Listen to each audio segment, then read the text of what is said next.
الحمد لله وكفى وسلام على عباده الذين اصطفى خصوصا على أفضلهم وخاتم النبيين محمد الأمين وعلى آله وصحبه أجمعين. أما بعد فأعوذ بالله من الشيطان الرجيم. بسم الله الرحمن الرحيم. بل تؤثرون الحياة الدنيا والآخرة خير وأبقى. صدق الله مولانا العلي العظيم. اللهم صل على سيدنا محمد وعلى آل سيدنا محمد وأصحابه وأزواجه وبارك وسلم. محترم بزرگوں اور دوستوں، ماہ رمضان المبارک کی آمد بالکل قریب ہے اور یہ رحمتوں، برکتوں، مغفرتوں اور جہنم سے نجات والا مہینہ ہے. اس مہینے کے ذریعے سے زندگیوں میں تبدیلی پیدا ہوتی ہے، اجر و ثواب کا ذخیرہ جمع ہوتا ہے اور ایک مسلمان بڑی آسانی کے ساتھ اللہ کا قرب حاصل کر لیتا ہے اور وہ اپنی دنیا اور آخرت کے مسائل کو حل کر لیتا ہے. ماہ رمضان المبارک کی آمد کے وقت میں ہوتا یہ ہے عام طور پر کہ دنیا کی طرف بہت زیادہ کھینچاؤ، لگاؤ اور مشغولیت کی وجہ سے اور آخرت سے دوری اور آخرت کی فکر سے دوری کی وجہ سے ایک مومن رمضان المبارک کی آمد سے پہلے تک بالکل بھی اپنے آپ کو تیار کیا ہوا نہیں رہتا. اس کا نتیجہ یہ نکلتا ہے کہ رمضان المبارک کا چاند نظر آیا تو فوراً اب اس کو فکر سوار ہوتی ہے اور پھر روزانہ کی اس کی جو مشغولیتیں ہیں اس میں ایک رمضان کی عبادتوں کا اضافہ ہو جاتا ہے، لیکن چونکہ وہ اپنے آپ کو رمضان المبارک کی عبادتوں کے لیے اور اس سے خیر کو حاصل کرنے کے لیے، نیکیوں کو جمع کرنے کے لیے، اپنی بخشش کروانے کے لیے اس نے اپنے آپ کو یکسو کیا ہوا نہیں ہوتا، تو نتیجہ یہی نکلتا ہے کہ روزے سے تو ہوتے ہیں، سحری اور افطار کی پریشانیاں الگ ہوتی ہے، اس کے انتظامات الگ ہوتے ہیں، قرآن کریم کی تلاوت بھی ہوتی رہتی ہے، ذکر و اذکار بھی ہوتا ہے، دینی مجلسیں بھی ہوتی ہیں اور اس میں شرکت بھی ہوتی ہے، لیکن دل میں جو روحانیت ہونی چاہیے اور جو ایک شوق اور جذبہ ہونا چاہیے وہ جذبہ اور شوق نظر نہیں آتا. اور روحانی ترقیوں کے لیے اور رمضان سے جیسے رمضان المبارک کی مہینے کی برکتیں ہیں، اس کی جیسی برکتیں ہیں ویسی حاصل کرنے کے لیے اور اس کے جو مقاصد ہیں اور فائدے ہیں وہ حاصل کرنے کے لیے جس روحانیت کی ضرورت رمضان المبارک میں ہے تو وہ بغیر اپنے آپ کو یکسو کیے کہ حاصل نہیں ہو سکتی.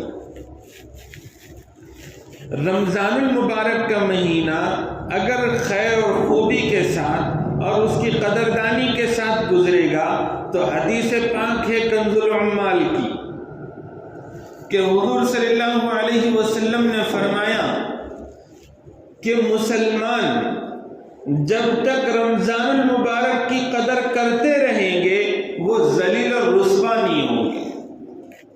اور رمضان المبارک کی ناقدری کیوں ہو رہی ہے؟ کیونکہ پہلے ہی سے ہم رمضان المبارک کے مہینے کی تیاریاں نہیں کر رہے ہیں۔ اگر ہم نے اپنا ایک طریقہ بنایا اور رمضان کے لیے اپنے آپ کو تیار کر لیا اور پھر جیسے ہی چاند نظر آیا اس وقت ہی سے رمضان کی رحمتوں کو لوٹتے رہیں اور پھر اس میں عبادت شوق اور جذب کے ساتھ کرتے رہیں، روحانیت ہماری ترقی کرتے رہیں، تو پھر یہ رمضان المبارک کا مہینہ ہمارے لیے سال بھر بلکہ قیامت تک اور قیامت کے دن حساب کتاب کے وقت میں بھی ہمارے لیے رمضان المبارک ایک رونق کا باعث بنے گا، مغفرت کا باعث بنے گا، اجر و ثواب میں بڑھوتری کا ذریعہ بنے گا۔ اس کے کتنے فضائل بیان کیے گئے ہیں، قرآن کریم میں اس کی ہدایت دی گئی، اس کی فرضیت کا اعلان ہوا، اس کا مقصد بتلایا گیا، اس کے چند مسائل بھی ضروری بتلائے گئے۔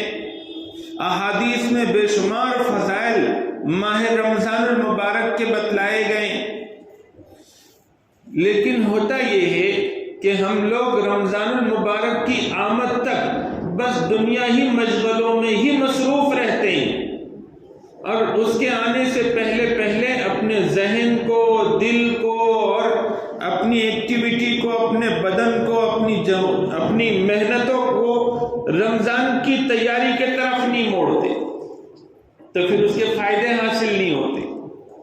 ہونا کیا چاہیے؟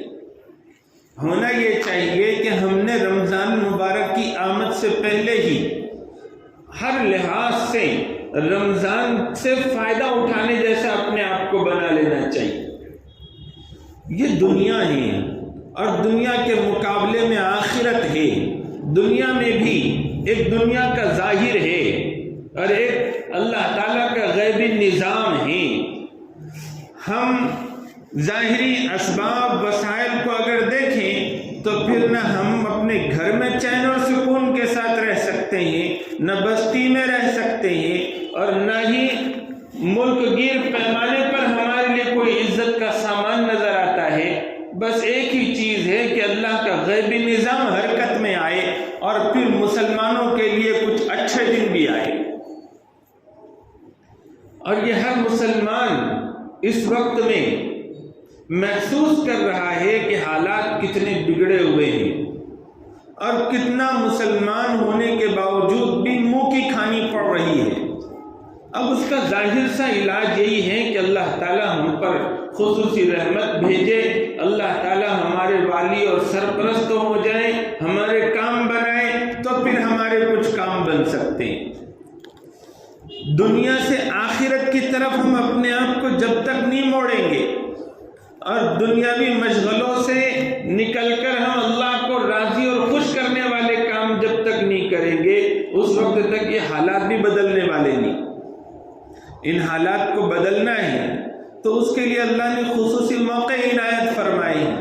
ان موقعوں میں سب سے بڑا موقع ماہ رمضان المبارک کا ہے کہ ہر مسلمان رمضان المبارک کے مہینے سے فائدہ حاصل کرتے ہوئے اللہ سے اپنے تعلقات کو استوار کر سکتا ہے، اللہ کی رحمتوں کا مستحق بن سکتا ہے، اپنی مغفرت کرا سکتا ہے۔ اگر جہنم واجب ہو گئی ہے تو اس جہنم سے خلاصی حاصل کر سکتا ہے۔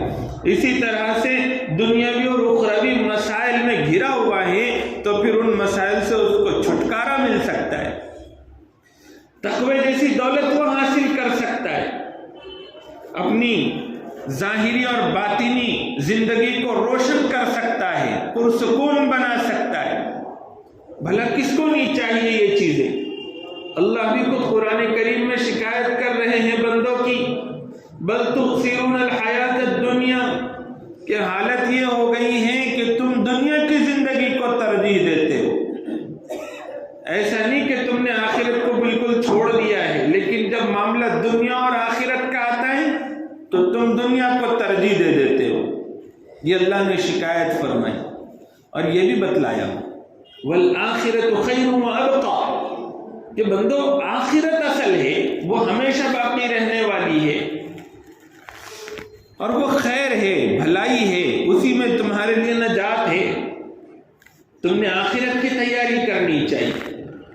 رمضان المبارک کی آمد سے پہلے حضور صلی اللہ علیہ وسلم کیسے فکر مند ہو جایا کرتے تھے، صحابہ کیسے فکر مند ہو جایا کرتے تھے اور کیسی تیاریاں فرمایا کرتے تھے۔ ہم لوگوں نے بھی اپنے لیے کچھ کام متعین کرنے ہیں کہ ابھی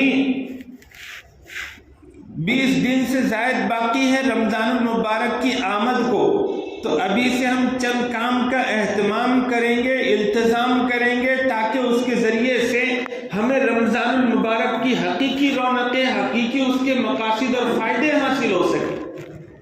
کامیاب آدمی اور بہترین آدمی وہ ہوتا ہے جو سیزن کا موقع آنے سے پہلے تیاری کر لے، امتحان کا موقع آنے سے پہلے تیاری کر لے۔ آپ نے دیکھا ہوگا کہ کھلاڑیوں کے لیے، گیم کھیلنے والوں کے لیے جب کبھی موقع ہوتا ہے اور کمپٹیشن ہونے والا ہوتا ہے تو وہ کتنے دن پہلے سے اس کی تیاری کرتے ہیں تاکہ اس میں کامیاب ہو جائے۔ تاجر ہوتے ہیں تو ان کا اگر تجارت کا سیزن آنے والا ہوتا ہے تو کتنے دن پہلے سے وہ فکر مند ہو جاتے ہیں۔ ہم دنیا کی کسی بھی کام کو دیکھیں، شادی کا موقع آنے والا ہے تو کتنے دن پہلے سے فکر مند ہوتے ہیں۔ تو ایسے ہی ہم نے یہ آخرت کو بنانے والا اور دنیا کو بھی بنانے والا جو مہینہ ہے، تو اس کے آنے سے پہلے فکر مند ہو جانا چاہیے۔ پہلا کام تو یہ ضروری ہے ہم سب کے لیے کہ ہم پہلے تو اپنے رخ کو بدلے، اپنے دنیا والے رخ کو آخرت والے رخ کی طرف لے جائیں۔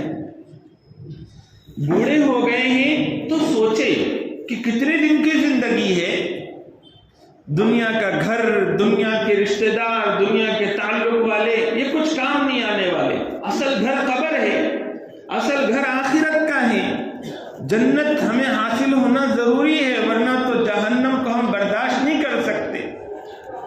تو اپنے رخ کو بدلے کہ اب تو ہم قبر کے قریب ہو گئے ہیں ظاہر کے اعتبار سے بھی، تو ہم اپنے رخ کو بدلنے کی کوشش کریں، ذہن کو بدلے۔ اسی طرح سے کچھ جوان ہیں تو جوانوں کو چاہیے کہ وہ سوچیں کہ قبر کی منزل یہ اصل منزل ہے اور اللہ کی مدد کے بغیر دنیا میں بھی حالات تبدیل نہیں ہو سکتے۔ بہترین نوجوان وہ ہے جو عبادت میں اپنی زندگی گزارے اور کل قیامت کے دن عرش کا سایہ اسے نصیب ہو۔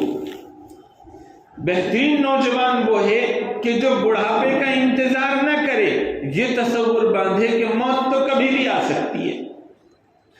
گھر میں خواتین ہیں تو وہ بھی اپنی دنیاوی گھر کو سجانے، سنوارنے اور اپنے بال بچوں کی ذمہ داریوں کے ساتھ ساتھ یہ فکر کرے کہ اصل تو مجھے قبر میں لیٹنا ہے، اصل تو مجھے میدان محشر میں کھڑے رہ کر حساب کتاب دینا ہے۔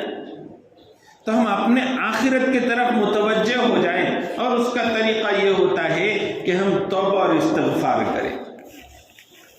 آدمی کے جو زندگی میں گناہ ہوتے ہیں، ان گناہوں کے بوجھ کے ساتھ اور اس گناہوں کی نحوست کے ساتھ آدمی کے لیے اللہ کی طرف رجوع ہونا بہت مشکل ہوتا ہے۔ اس کا طریقہ یہ ہوتا ہے کہ اللہ سے معافی مانگ لے، توبہ کرے اور اپنے نام اعمال سے گناہوں کو مٹائیں تو طبیعت فری ہو جاتی ہے، اور پھر آدمی کا اللہ والے کاموں میں اور دین کے کاموں میں متوجہ ہونا آسان ہو جاتا ہے، اللہ کی طرف رجوع آسان ہو جاتا ہے۔ تو سب سے پہلا کام تو ہم کو ابھی سے توبہ اور استغفار شروع کرنے کی ضرورت ہے۔ رمضان المبارک کی تیاریوں میں اپنے آپ کو لگانا ہے، تو پہلے ہم توبہ کریں، معافی مانگے، تو اس کے ذریعے سے کچھ ہلکا پن محسوس ہوگا، پھر رمضان کی تیاریوں کی توفیق ملے گی۔ ایک بار دعا کرنے سے نہیں مل رہی ہے تو دوسری بار کرے، تیسری بار کرے، اس وقت تک توبہ کرتے رہے جب تک کہ پورے طور پر ہم رمضان کی طرف متوجہ نہ ہو جائے اور فکر مند نہ ہو جائے۔ تو ایک کام تو توبہ اور استغفار کا ہے، اور بہت سے لوگ اس سے غافل ہیں۔ دوسرا کام یہ ہے کہ ہم رمضان المبارک کے فضائل، مسائل اور رمضان المبارک کے جو مقاصد ہے اس کو بار بار پڑھیں، سنیں، سنائیں۔ جو حضرات قرآن کریم پڑھتے ہیں اور ترجمے کے ساتھ اور تفسیر کے ساتھ پڑھتے ہیں، وہ معتبر تفسیر کی کتابوں میں رمضان المبارک سے متعلق جو آیتیں ہیں ان کو بار بار پڑھیں، ان کے مقصد کو سمجھیں، احادیث کی کتابیں پڑھیں۔ بہت سے علماء کرام نے رمضان کے فضائل اور مسائل پر کتابیں لکھی ہے، ان کتابوں کو پڑھیں، جگہ جگہ پروگرام رکھیں، جلسے رکھیں، ایک ماحول بنانے کی کوشش کریں۔ مساجد میں فضائل رمضان حضرت شیخ کا لکھا ہوا جو رسالہ ہے، تو رمضان المبارک کی آمد سے پہلے ہی اس کا اہتمام شروع کر دیں۔ حضور صلی اللہ علیہ وسلم کی ایک سنت اور ایک عمل یہ بھی ہے کہ رمضان المبارک آنے سے پہلے ہی اپنی محفلوں میں، مجلسوں میں رمضان المبارک کے، اس کے روزوں کے، اس کے اندر کے اعمال کے فضائل سنایا کرتے۔ تو ہم نے بھی اس کا اہتمام کرنا چاہیے۔ اس کے ذریعے سے ایک شوق پیدا ہوگا، اس کے ذریعے سے رمضان المبارک کے اعمال درست ہوں گے۔ فضائل سنیں گے، شوق آئے گا، اور اگر اعمال چھوڑنے کے اور ناقدری کے وعیدیں اگر سنیں گے تو ہمارے اندر خوف پیدا ہوگا۔ اسی طرح سے مسائل کی مجلسیں ہوگی، اس میں ہم مسائل سیکھیں گے، یا پھر انفرادی طور پر ملاقات کر کے علماء سے مسائل معلوم کریں گے، تو معلوم ہوگا کہ سحری کے کیا احکامات ہیں، افطار کے کیا احکامات ہیں، روزے میں کیا کیا چیزیں ضروری ہوتی ہے، کون کون سی چیزوں سے روزہ مکروہ ہوتا ہے، کون کون سی چیزوں سے روزہ ٹوٹ جاتا ہے، کفارہ لازم آتا ہے، کون سی چیزوں کی وجہ سے روزہ ٹوٹتا ہے لیکن کفارہ نہیں آتا۔ اسی طرح سے قیام اللیل کیا ہیں، تراویح کیا ہیں، تہجد کیا ہیں، اور اس کے مسائل کیا ہیں، دیگر دوسرے بھی مسائل، یہ اگر ہم معلوم کریں گے تو پھر ہمارا جو رمضان المبارک کا مہینہ ہوگا یہ پورے علم کی روشنی میں ہوگا، اس کے شوق کے ساتھ ہوگا۔ تو دوسرا کام تو یہ ہے۔ تیسرا کام جو کرنے کا ہے وہ یہ ہے کہ رمضان المبارک کے روزوں کی مشق شعبان ہی سے کرنی چاہیے، کہ 15 شعبان یا اس کے کچھ دن بعد تک ہم روزوں کا اہتمام کریں۔ حضور صلی اللہ علیہ وسلم نے شفقت فرماتے ہوئے ایک دم سے شعبان کے اخیر میں رمضان کو لگ کر روزے رکھنے سے منع فرمایا ہے، تاکہ رمضان المبارک کے روزے حشاش بشاش طریقے پر ہوں۔ لیکن ابھی سے اپنے آپ کو اگر تیار کریں گے کہ ہم سحری کر رہے، افطار کر رہے، دن بھر روزے کی مشق بھی ہو رہی ہے۔ حضور صلی اللہ علیہ وسلم شعبان کے مہینے میں کثرت سے روزے رکھا کرتے تھے۔ تو ان دنوں میں ہم روزوں کا بھی اہتمام رکھیں۔ روزوں میں ایک چیز یہ بھی ذہن میں رکھیں کہ جن مردوں کے، جن خواتین کے رمضان المبارک پچھلا جو گزرا، جو روزے رہ گئے ہیں، ان کی وہ قضا بھی کریں۔ حضرت عائشہ رضی اللہ عنہ فرماتی ہے کہ حضرت عائشہ رضی اللہ عنہ کا عمل ہے کہ وہ جو پچھلے سال رمضان میں ان کے کچھ روزے رہ جاتے عذر کی وجہ سے، تو وہ شعبان کے مہینے میں ان روزوں کی قضا فرمایا کرتی تھی۔ تو ایک کام تو روزوں کا، نفلی روزوں کا اہتمام، اور جو روزے اپنے ذمے پر باقی ہیں ان کی قضا کا اہتمام، اس کے ذریعے سے بھی رمضان کے روزوں میں جان پیدا ہو۔ چوتھا کام یہ ہے کہ ہم اپنی نمازوں کا اہتمام بڑھا دیں۔ کیسے؟ کہ جو لوگ 5 وقت کی فرض نمازوں تک کا اہتمام نہیں کرتے تو وہ فرض نمازوں کا اہتمام کرنا شروع کر دیں۔ گھر میں کوئی ایسا فرد نہ ہو جو 5 وقت کی نماز نہ پڑھتا ہو، اور جو فرض پڑھتے ہیں وہ سنتوں کا اہتمام کر لے، جو سنتیں پڑھتے ہیں وہ نفلوں کا اہتمام کر لے، اور جو نفلوں کا بھی اہتمام کرتے ہیں وہ اشراق، چاشت، تہجد وغیرہ کا اہتمام کر لے، کہ رمضان المبارک میں نمازوں کا اہتمام بھی بڑی اہم عبادت ہے۔ ایک نفل کا ثواب فرض کے برابر کر دیا جاتا ہے، اور ایک فرض کا ثواب 70 فرضوں کے برابر رمضان المبارک میں کر دیا جاتا ہے۔ تو ابھی سے ہم اس کے پابند ہوں گے تو خاطر خواہ اس کا فائدہ اٹھا سکیں گے۔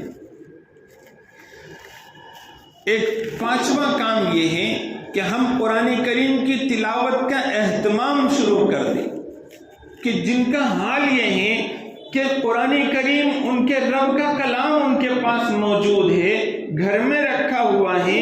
قرآن کریم اللہ کی کتاب ہے. قرآن کریم سے ہمارا ایمان کا رشتہ ہے. قرآن کریم سے محبت، اس سے عظمت، اس سے تعلق یہ ایمان کی نشانی ہے اور اس سے دوری منافق ہونے کی علامت ہے. تو اگر کچھ ایسے لوگ ہیں کہ جو قرآن کریم کو کئی دن تک ہاتھ نہیں لگاتے، ایسے نوجوان، ایسے بوڑھے، ایسی مرد، ایسے خواتین، ان لوگوں سے درخواست ہے کہ وہ قرآن کریم کب ہاتھ میں لیں. قرآن کریم پڑھنا آتا ہے تو ابھی سے پڑھنے اور تلاوت کی مشق شروع کر دے. پاؤں پارا، آدھا پارا روزانہ پڑھنے کا اہتمام کرے تاکہ رمضان المبارک میں زیادہ سے زیادہ تلاوت ہو، یا کم سے کم ایک قرآن کریم تو ختم ہو. آدھا گھنٹہ اگر رمضان المبارک میں اگر پڑھنا شروع کرے تو آدھے گھنٹے میں عام طور پر ایک پارا ہو جاتا ہے. اس طرح سے روزانہ آدھا گھنٹہ دیں گے تو قرآن کریم کی تلاوت میں کم سے کم ایک قرآن کریم رمضان المبارک میں ختم ہوگا. جن لوگوں کو قرآن کریم کی تلاوت صحیح طریقے سے نہیں آتی، ان کو چاہیے کہ ابھی سے کسی معلم کا انتظام کر لے، کسی معلمہ کا خاتون انتظام کر لے تاکہ اس کے پاس اپنے وہ قرآن کریم کو درست کر سکے. صحیح طریقے سے روانی کے ساتھ اگر قرآن کریم پڑھا جاتا ہے پھر اس میں ایک لذت محسوس ہوتی ہے، اس میں ایک چاشنی ہوتی ہے اور اس کے ذریعے سے اجر و ثواب ملتا ہے. ورنہ قرآن کریم غلط طریقے سے پڑھا جائے تو پھر بسا اوقات قرآن کریم اپنے پڑھنے والوں کے لیے بددعا بھی کرتا ہے، لعنت کرتا ہے. تو ہمارا ایک کام، پانچواں کام یہ ہے کہ ہم قرآن کریم کا اہتمام، تلاوت کا اہتمام شروع کر دیں. صحابہ سے مروی ہے کہ وہ رمضان المبارک کی آمد سے پہلے شعبان کے مہینے میں قرآن کریم کی تلاوت کا اہتمام بڑھا دیا کرتے تھے. تو ہم یہ کام بھی کریں. رمضان کے پہلے اگر ہم قرآن کریم سے قریب ہو جائیں گے تو پھر تراویح میں جو قرآن کریم پڑھا جاتا ہے اور اس میں جو ناقدری ہوتی ہے اور اس میں جو دل جمعی نہیں رہتی کہ آدمی طبیعت میں بوجھ محسوس کرتا ہے. بہت سے لوگوں کو دیکھا کہ وہ قرآن کریم پڑھنے کے لیے پہلی صف میں اور آگے رہنے کے بجائے کہ ان کو تو اصل سکون، فرحت، اطمینان قرآن کی تلاوت میں ایک مسلمان کو آنا چاہیے، تو ان کو پنکھے کے نیچے آتا ہے. ان کو قرآن کریم نے دوڑانا چاہیے، تھکانا چاہیے اور اس میں ان کو مزہ آنا چاہیے. تو ان کو رکوع میں جب امام صاحب جاتے ہیں تو ایسے نوجوان ہٹے کٹے ہوتے ہیں کہ ان کو رکوع میں جاتے وقت وہ نماز میں شریک ہوتے ہیں جب تک بیٹھے رہتے ہیں. یہ جو قرآن کریم سے بے رغبتی ہے، اس کو ختم کرنے کے لیے ابھی سے شروع کر دیں ہم تلاوت کا اہتمام. چھٹا کام جو کرنا ہے وہ یہ کہ ماہ رمضان المبارک یہ انفاق کا اور غریبوں، محتاجوں، ضرورت مندوں کی مدد کا مہینہ ہے، غمخواری کا مہینہ ہے، اللہ کے راستے میں خرچ کرنے کا مہینہ ہے. ایک ہے اپنی ذات پر خرچ کرنا، وہ اللہ کے راستے میں خرچ کرنا نہیں کہلاتا کہ ہم سحری میں اچھا بنا رہے ہیں، افطار میں اچھا کھا رہے ہیں اور خوب صبح سے شام تک جو رکے ہوئے ہیں اس کی پوری تلافی رات بھر کر رہے ہیں. تو یہ خرچ کرنا اگرچہ کہ ثواب ہو سکتا ہے لیکن یہ اللہ کے راستے میں خرچ کرنا نہیں ہے. اللہ کے راستے میں خرچ کرنا یہ ہے کہ دوسروں پر خرچ کیا جائے. جس طرح سے حضور صلی اللہ علیہ وسلم رمضان المبارک سے پہلے رمضان کے فضائل سنایا کرتے تھے، قرآن کریم کی تلاوت صحابہ بڑھا دیا کرتے تھے، اسی طرح صحابہ زکاتیں نکالا کرتے تھے اور خوب انفاق کیا کرتے تھے. حضور تو رمضان المبارک کے مہینے میں ویسے تو حضور پہلے ہی سے ہر وقت سخی تھے، لیکن رمضان میں ایسی سخاوت بڑھ جاتی جیسے تیز ہوا چلتی. تو ہم لوگ ابھی سے اگر خرچ کرنے کے عادی بنے اور خرچ کی ہماری ترتیب ہم نے بنائی کہ ابھی نہ خرچ کر سکتے ہو تو مال کی ایسی سیٹنگ کرے کہ رمضان میں ہمارے کھلے ہاتھ رہے. تو انفاق کی تیاری یعنی رمضان میں خرچ کرنے کی تیاری ابھی سے کرے. کچھ لوگ وہ ہوتے ہیں کہ ایک ڈبہ اپنے گھر میں بنا لیتے ہیں اور اس میں ڈبے میں رقم ڈالتے رہتے ہیں، ان کی دوسری خرچ بھی چلتے لیکن ان کی نیت یہ ہوتی ہے کہ رمضان میں جو کچھ جمع ہوگا ہم غریبوں پہ خرچ کریں. تو ایسے بھی کچھ ترتیب بنائیے کہ رمضان میں خرچ یہ 6 کام میں نے آپ کو بتلائے، وقت ختم ہو گیا، ایک 7واں کام بھی سن لیجیے۔ اپنے اوقات کی ترتیب بنائیں ابھی سے۔ اگر اوقات کی ترتیب نہیں بنائی کہ رمضان کے معمولات کے ساتھ ہماری ضروری چیزیں جڑی ہوئی ہو تاکہ رمضان کے معمولات بھی چلے اور ہمارے کام بھی چلے، اگر ایسا نہیں کیا تو ہمارے یہ کام جو ابھی کے ہیں، ضروری غیر ضروری سب، اس میں پھر رمضان مکس ہو جائے گا، اس کے اعمال مکس ہوں گے تو ہم نہ ادھر کے پورے کام کر پائیں گے نہ ادھر کے۔ ہم رمضان کے لیے ایسا نظام الاوقات بنائیں کہ غیر ضروری کام تو کچھ ہی نہ ہو اس میں، اور ضروری کام بھی ایسے ہوں کہ ان ضروری کاموں کی وجہ سے رمضان کے روزے متاثر نہ ہوں، نمازیں متاثر نہ ہوں، تلاوت متاثر نہ ہو، قرآن کو سمجھنا متاثر نہ ہو، قیام اللیل متاثر نہ ہو۔ اس طرح سے ہم ترتیب بنائیں۔ علماء نے مسئلہ لکھا ہے کہ رمضان المبارک میں ایسے مشقت والے کام کرنا کہ جس کے ذریعے سے روزہ رکھنا مشکل ترین ہو جائے اور روزہ چھوڑنا یا روزہ توڑنا پڑ جائے، ایسے کام کرنا جائز نہیں ہے۔ تو ہم اپنے اوقات کی ایسی ترتیب بنائیں۔ آخری چیز کہ جو بھی کچھ ہے، میرا بولنا آسان ہے، آپ کا سننا آسان ہے، لیکن اصل چیز ہے عمل، اور وہ عمل اللہ کی توفیق کے بغیر نصیب نہیں ہو سکتا۔ تو ہم رجب میں، شعبان میں اللہ سے برکت مانگتے ہیں، اس کے ساتھ ساتھ ہم یہ بھی مانگے کہ اللہ ہمیں رمضان میں یہ سارے اعمال جو رمضان کے ہیں وہ کرنا نصیب فرمائے۔ تو ہم اپنی دعاؤں میں اس کا اہتمام کریں تو ہو سکتا ہے اللہ تعالی ہمیں یہ اس سال کا جو رمضان ہے وہ بہترین انداز میں عطا فرمائے، اور ہماری دنیا اور آخرت کا بگاڑ سب ختم ہو، اور دنیا اور آخرت کی ترقی ہمیں نصیب ہو سکے۔ اللہ تعالیٰ مجھے اور آپ کو کہنے سننے سے زیادہ سمجھنے کی اور پھر عمل کرنے کی توفیق عطا فرمائے۔ وآخر دعوانا الحمد للہ رب العالمین۔ اذان دے دیجیے۔